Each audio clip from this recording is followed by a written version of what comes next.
Hello, good evening. Welcome to a Thursday night episode of Brett's Old Time Radio Show. How are you? And more importantly, how's your week going? Are you all right? Is everything okay? Well, I hope so. I really do. We're sending you lots of love and best wishes. Right, thank you for joining me once again for our regular late night visit to those dusty studio archives of old time radio shows right here at my home in the southwest of the United Kingdom. I'm Brett. I'm your host for our Nighttime podcast. Welcome to another episode. Got Facebook, Instagram, YouTube, and TikTok. They're all called Brett's Old Time Radio Show. If you could give us a follow, we'd love that. We really would. Also, we've got our book for sale on Amazon. It's called Danger in the Spanish Sun. If you just look it up on Amazon, you will find it with bells on. And, well, you're going to love it. It's going to be absolutely wonderful. I'll be asking questions on it, so make sure you read very, very carefully. Okay. Time now for our Thursday night episode of Secrets of Scotland Yard. I've put this through a bunch of filters because all of these Secrets of Scotland Yard episodes, the quality is ropey. But I think I've got this one okay. I've deleted several just because they're just not really good enough. But I'm hoping you'll find this one okay. This one's called Lesson in Love.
How do you do? This is Clive Brooks. Why do so many good girls fall in love with so many bad men? History is full of them. Crime is full of them. I'm not thinking of such men as Joseph Smith, you remember, who made love to rather aging ladies, gave them a bath, and then murdered them. No, I'm thinking of scoundrels who succeed with really young and attractive women. You know, I've come to the conclusion that it's a question of approach. The average young fellow falls in love with a girl and just hopes that she cares for him. But the scoundrel selects his victim, plans a campaign, and sets about it deliberately. That's it, the approach.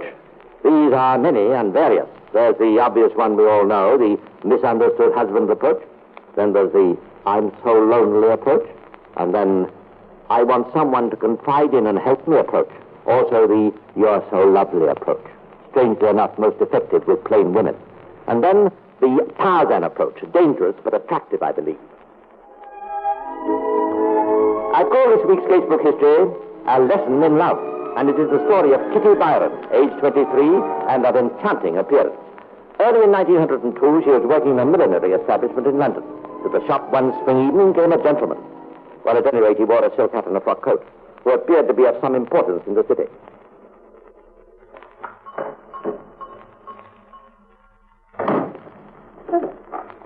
Good afternoon, sir. May I be of assistance? Yes, you may indeed. My name's Baker, Arthur Reginald Baker. Oh, yes, Mr. Baker. I understand you're making a hat for my wife. I've called to collect it. Are you ready? Oh, yes, sir. As a matter of fact, I was just putting the finishing touches to it as you came in. Splendid. May I see it? Certainly, sir. There it is. Charming. I don't know whether Mrs. Baker will quite approve of so many daisies. Oh, I'm sure she will. Still, if she doesn't, she can always bring it back and I'll take some off. Well, I'm afraid that wouldn't be possible. You see, she leaves tomorrow for the west of England to visit her parents. Oh, well, then perhaps you could bring it back, sir. Oh, I don't imagine it'll be necessary. Still, one never knows. I've long since given up trying to anticipate the whims and fancies of the opposite sex. Oh, you do it young, sir. I'll believe that, my dear young lady, when it's demonstrated. If I do return with it and you're not in the shop, what shall I ask for? Well, I'm Miss Byron, sir. No relation to the poet? Not that I know of. Well, you could well be one of his heroines, nevertheless. Thank you, Miss Byron. The account will be sent in due course, I've no doubt. Oh, yes, sir. Splendid. Come on. And that, so Kitty Barron thought, was that. But it wasn't. After this first meeting, Reginald found himself recalling Kitty's delectable charms and felt impelled to seek her again. But this time, being the scoundrel he was, with a properly planned campaign. You'll recognize it. It's the I want someone to confide in and help me approach. And so, a week later, at closing time, as Kitty locked the front door and stepped into the street.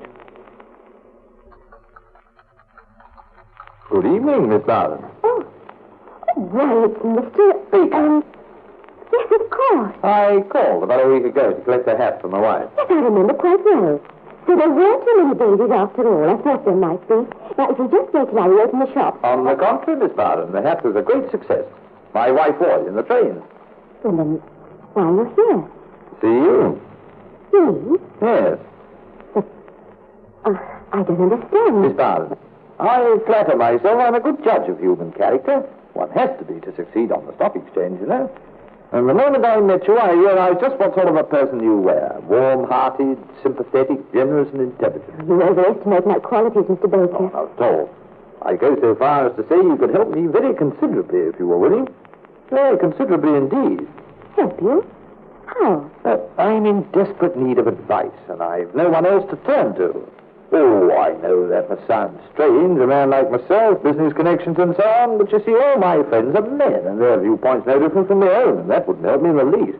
And so, I've come to you. Well, I'm afraid that I... No, please don't refuse me. Please, I beg of you. You could do so much, I'm sure you could. Tell me, you're engaged this evening? Why, no. That's splendid. Then at least you won't begrudge me half an hour, huh? Well, There's a little pub along the street. It's cozy and quiet. Suppose we go there. I don't drink, Mr. Baker. Well, no, I rather touch liquor myself, as a matter of fact. Then let's have some tea, shall we? It's much more pleasant. Well, I'm not very sure that I... Please, Miss Barron. Oh. All right, then. But only for half an hour, mind. Thank you, my dear. Very kind. There can be no doubt about it. Kitty Barron was flattered and impressed. After all, what harm could come from having a cup of tea? Besides, he was such a gentleman, charming manners, silk hat, frock coat, and he seemed so sad. Well, that's how he appeared to Kitty. To me, he sounds and looks like an infernal scoundrel. Be that as it may, a few minutes later found them sitting opposite each other in the corner of a cafe in Oxford Street, and Reginald gallantly pouring out tea, and incidentally pouring out his own pet version of the story of his life. This version portrayed Reginald as a sadly misunderstood husband, patient and long-suffering.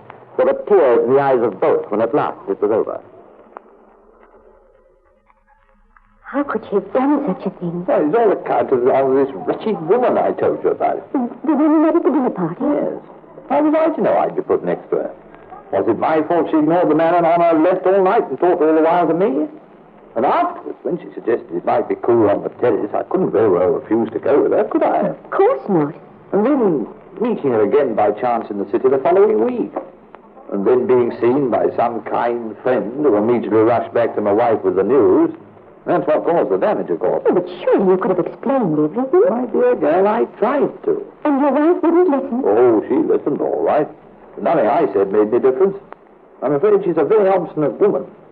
So the next day she packed her clothes, and the day after that she left. Well, why don't you go after her and have the whole thing out? Well, it wouldn't help, I'm quite sure. Yes, but surely... No, I know her too well. It'd only make things worse. Well, let's hope that when she's had time to think it over, she'll realize how foolish she's been and come back. Well, let's hope so, certainly. Oh, but she will sooner or later, won't she? I don't know. I have a feeling she's left me for good. Oh, the whole thing's just too absurd. If you'd done anything wrong, it might have been different. Exactly. I knew, see it from my point of view. You're a very sympathetic person, Miss Barron. Oh, I'm afraid I've not been very helpful. Oh, but you have. If you only knew what a relief it is to be able to talk it over with someone who understands. You could help me even more, if you would. How? Well, you see, now I'm on my own. I get lonely. I sometimes so desperately lonely that I feel like I'm like ending it all. Yes, after all, what's there left to live for? What's the point in going on? Oh, Mr. Baker, you mustn't think of such things. You simply mustn't. I try not to. I know it's foolish, but well, if only I had someone to talk to. Someone I knew I could count as a friend. Miss Barron, do you think it'd be asking too much if... Well, what I mean is, could I See you just now and then? Oh, but Please. It'll be more to me than you can guess. I shouldn't, I know, but if you really feel you need someone... Thank you, my dear. I shall never forget your kindness. Never. Nice work indeed, Mr. Baker. You've used nearly all the well-known approaches. I'm so lonely approach, and even the threat of suicide approach. Poor Kitty Barron. I'm afraid she's hooked. A few more weeks during which everything went according to plan, Reginald's plan, and the inevitable happened. With an air of triumph which he took no trouble to conceal, Reginald rang the doorbell of a house in Duke Street, Portman Square, and a couple of minutes later the landlady, a Mrs. Laird, was showing the couple over a vacant apartment. Oh, it's charming, isn't it, Reggie? Yes, indeed. Very comfortable, I must say. Oh, what do you think, my dear? Oh, I think we should take it. You do? Splendid. Oh, I'm so pleased. I'm sure she'll love having you. When will it be convenient for us to move in, Mrs. Laird? Oh, anytime you like, sir. Tomorrow? We could manage that, couldn't we, dear? Oh, yes, I think so. Well, tomorrow it shall be then. Rent in advance, of course. I'll write you out a check at once, Mrs. Laird. Oh, you don't have to worry about that, sir. By the way, I do hope you'll forgive me, but I don't think I quite caught your name. Baker. Mr. and Mrs. Baker. Oh, yes, of course. How silly of me. Mr. and Mrs. Baker. And so the little milliner's assistant threw up a job and became the wife of the city stockbroker. For a while it seemed that her gamble for happiness had succeeded. Every morning, promptly at 9:30, Mr. Baker went off in his silk hat and frock coat. And every evening, promptly at 6, he returned. And if he brought home with him sometimes an alcoholic aura, he usually brought flowers as well. But for Kitty, the process of disillusionment was slow. And it wasn't until one day in the autumn that she began to realize that she mightn't have made such a good bargain after all. Come in. Oh, gee, Mrs. Laird. Oh, sorry to trouble you, dearie, but I just thought you ought to know. Now what? Well, that check your husband gave me for this month's rent, it's come back from the bank. Oh, but there must be some mistake. No mistake, dearie. Here it is. It's got refer to drawer marked on it. See? Oh, I can't imagine how such a thing could have happened. Oh, Reggie must surely have miscalculated his balance or something. Seems to me he's always miscalculating it. What do you mean? And this is the third one that's come back. Oh, no. Yes, I haven't mentioned it to him before. I didn't want to worry you, but it's beginning to happen to other people, too. Other people? Yes. The grocer, for instance, and the butcher. It's getting to be quite a subject of conversation around these parts.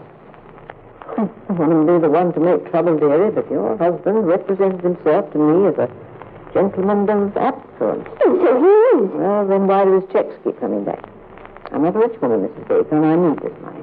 Yes, of course. And shall I have it, I promise. If my husband is financially embarrassed, which I don't believe for a moment, mind you, then you can rest assured it's only temporary. It better be. That's all I've got to say. It better be. That evening when Baker got home, the alcoholic aura that accompanied him might better be described as a fog. Diffidently, but with resolution, Kitty broached the subject of the check. Return, you say? Nonsense. Well, old Harridan downstairs is making it all up to get money out of me. No, Reggie, Mrs. Laird's not that kind of woman. Mrs. Laird's an old toad, a robber and a reprobate. Quiet, dear, she'll hear you. I don't care. I don't care if everyone hears me. Let's open the window and tell the whole world. Our landlady's a cheat and a fraud. Oh, Reggie, how could you? I tell you, the check was returned. I saw it myself. Oh, you did you? Prying into my personal affairs, eh? No, of course not. Mrs. Laird brought it up and showed it to me. So you're both in this together. It's a conspiracy against me, that's what it is. Women. You're all against me, all of you. It's easy. It's always the same. Reggie, dear, you're not well. Why don't you lie Don't down? want to lie down. Who says I'm not well? You think I'm drunk, don't you? No, of course Well, not. I am. Why shouldn't I be? It's a free country, isn't it? Oh, Reggie, please. Oh, leave me alone. Take your hands off me. You know something? I'm just getting a little bit tired of you. You're too goody-goody. That's what's the matter with you. Why can't you be more like Betty? Betty who? Betty, the barmaid of the Sailor's Arms. Now, there's a girl for you. She's got spirit. I like a bit of spirit in the drinks and in the women. That's rather good. Let's remember that. See you later. Where are you going? Out. Yes, but where? What's it to do with you? Why can't you mind your own business just for a change? Reggie.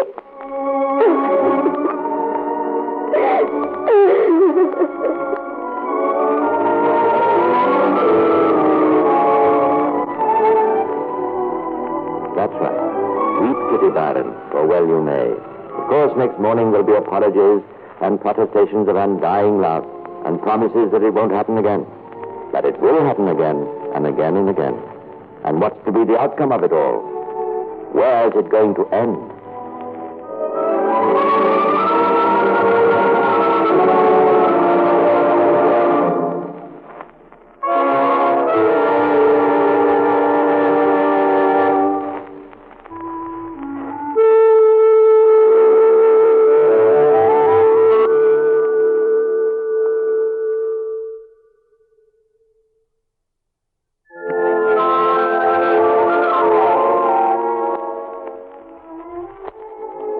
The nights were beginning to draw in. Brown leaves littered the streets, and the trees in the parks had turned gaunt and bare. There was a chill in the air of London, and a chill, too, in the heart of Kitty Barron. Then one day, early in November, she had a visitor, a quiet, sad-eyed woman of 35 or so. Oh, you're Kitty Barron? Well, yes, how strange, but you're nothing like I pictured you at all. Well, you're hardly more than a child. I'm 23. I was just 3 years younger at least. Well, I hope this doesn't sound rude, but what's it got to do with you anyway? After all, my dear, surely it's understandable that I should be interested in my husband's affairs. Your husband? Your near Mrs. Baker? Yes, of course. Didn't you guess? Well, I'm afraid I didn't. I'm so sorry. I should have explained. What do you want? Why are you here? My dear girl, Rich has managed to ruin my life very effectively. I shouldn't like him to do the same to yours. Surely the circumstances are a little different. The circumstances may be, but I warrant Ridge is just the same as he ever was. I had 12 years of him. I know him through and through. Has he been drinking much lately? You go too far. Yes, I thought he might have been. He could never keep off it for more than a couple of months at a time. Does he abuse you and call you vile names when he comes home drunk? I don't listen to him. He ever struck you? No? You, my dear, all in good time.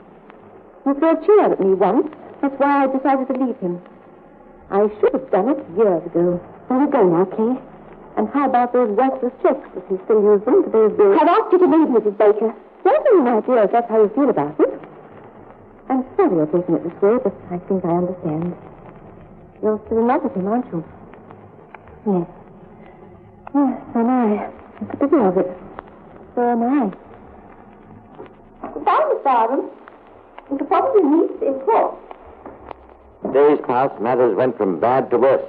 Baker now was making no attempt at all to hide his true character. Almost every night he came home drunk, and the more Kitty pleaded with him, the more difficult he became. Then, one night early in November... We'll have to look for new lodgings tomorrow. Who said so? Mrs. Laird. She told me today we'd have to go. What's wrong with the old trout now? What have we done to offend her this time? That last check you gave her. It's come back again. Oh, is that all? I thought it was something serious. Oh, Reggie, why do you do it? Why do I do what? Why checks when you know there's no money in the bank to meet them? Oh, so you're going to start that all over again, are you? Can't a man ever have a bit of peace in his own home? Please don't be angry with me, Richard. Angry? Why shouldn't I be angry? From the moment I get in, it's nothing but nag, nag, nag all the time. Anybody'd think you were my wife instead of... Reggie! Yeah, it hurts, doesn't it? Don't like to hear the truth about yourself, do you? I'm what you've made me. That's right. Throw it all onto me. Thought I was quite a catch, didn't you? You with your downcast eyes and your demure manner. Thought you'd fooled me properly. Why, you cheap little... Stop it! I don't know if you say you I'll say what I like, understand? Why did I ever fall for such a silly, simpering little thing? Reggie, I can't bear it when you talk to me like that. All right, then, get out. Get out. No one's asking you to stay. You can't mean that. Pack your things and go. Get out of my... Oh, please. Let me go. You know how I hate being... Reggie, listen to me. Let me go, I said. You struck me.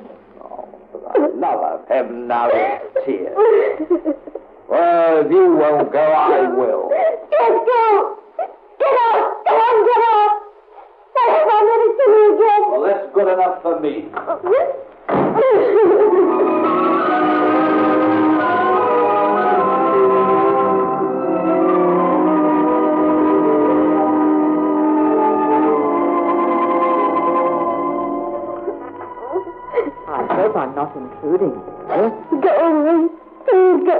There. I know how you feel. Here, put your head on my shoulder and have a nice cry. It'll do you good. You're up to his old tricks again, eh? Well, that happens sooner or later, I suppose. Maybe now you realize what sort of a fellow he is. I don't know how you've stuck to him for so long. Upon the word, I don't. I'd rather not talk about it if you don't mind, Mrs. Lidd. Nonsense, dear. Get it off your chest. It'll help no end. Oh, it's all so sordid and terrible. I feel as though my whole life's been spoiled. Get off with you. You're only a girl, yes? Why don't you just pack up your bed and go? No, I couldn't do that. Of course you could. You're not dependent on him. You'd get your old badge job back, couldn't you? No. Oh, no. He wouldn't want me anymore. More fools than's all I can say. Anyway, there's other job. No, it's too late now. Leave him. Why not? He'll never bring you anything but misery. I know that, but... Well, you see, I still love him. What? After the way he's treated I know it's foolish, but I just can't help it. I wouldn't want to go on living without him. The way things are, it seems to me it's pretty hopeless trying to live with him. Where's it all going to end? I don't know. If I was you, dearie, I'd wait until tomorrow morning when you're sober. Then have the whole thing out with him. Yes, I think I will.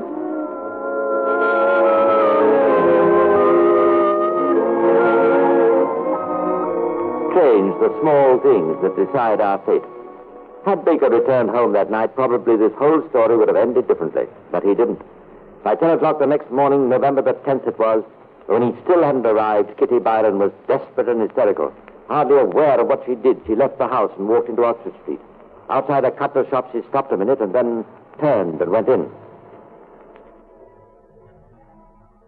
I want a knife, please. Certainly, madam. What sort? A folding one. Yes, of course. Let me see now. Something after this style? Yes, that'll do. This line's 5 shillings, madam. We have a somewhat better quality. No, that'll do. Very good, madam. Then that will be 5 shillings, please. Well, Thank you. I'll just wrap it up. that doesn't matter. I'll carry it if it tilted. Very good. No, it isn't very big. I can carry it in my mouth. Just as you say. Good morning, madam, and thank you for your custom. I hope we shall have the pleasure of it again. Well, walked off without a single word. Odd. Very odd, I call that. From the cutler's shop, Kitty Byron went to the Lombard Street post office. He wrote a brief note addressed to Baker at the stock exchange and sent it off by messenger. Post office employers couldn't help noticing how distraught she was. The messenger returned with apologies. He was unable to find Baker. He sent him back again. About half an hour later... I found him all right this time, miss. Here he comes now. Thank you. That's your trouble. Blimey. Talk. Oh, there you are. Really, Kitty, this is too absurd. Dragging me away from the exchange like this. What on earth's the matter with you? You didn't come home last night. Suppose I didn't. Free to come and go as I please, all I right? waited up all night for you. All through you. I'm sorry if I behaved badly, Richie. I'll be waiting the day to be sorry, don't you think? What do you mean? I mean, this is the end. I'll send a man this afternoon for my things. You're not leaving? Yes. But, Reggie, you can't. Connor? You just watch. The whole thing was a mistake from the start. Surely you realize that by now. What's going to become of me? My dear girl, I'm the faintest idea, nor do I care. You don't mean that. Why shouldn't I mean it? We're through, Kitty. We were through months ago, and you didn't have the sense to realize it. So, it's goodbye. Yes. And as far as I'm concerned, good riddance. Kitty. Kitty. What on earth? Put down that knife. Now, don't be a fool. Kitty, please. Listen to me. Help! Help me, someone!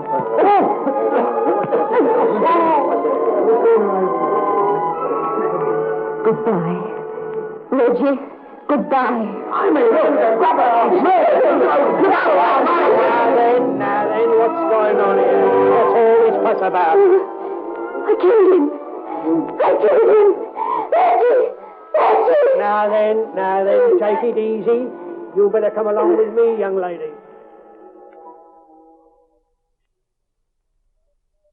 Well, there it was. Beautiful young woman, romantic name, cream passionate. All the necessary ingredients.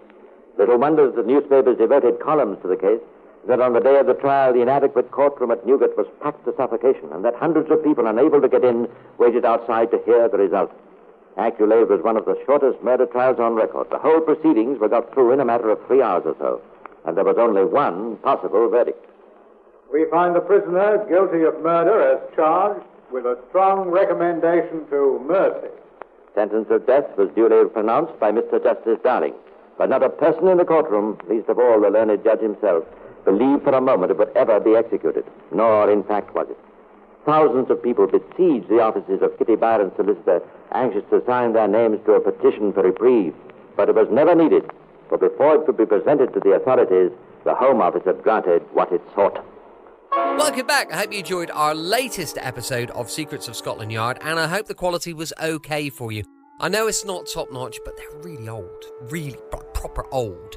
So you're going to have to bear with it a little bit, I'm afraid. Don't forget, tomorrow we have got Philo Vance going live at 5 p.m. UK time. Now, as I mentioned earlier, don't forget our book for sale on Amazon is called Danger in the Spanish Sun. For now, thanks for listening. I'll be with you 7 days a week, each and every week. And I'll see you tomorrow on Brett's Old Time Radio Show. Love you, bye.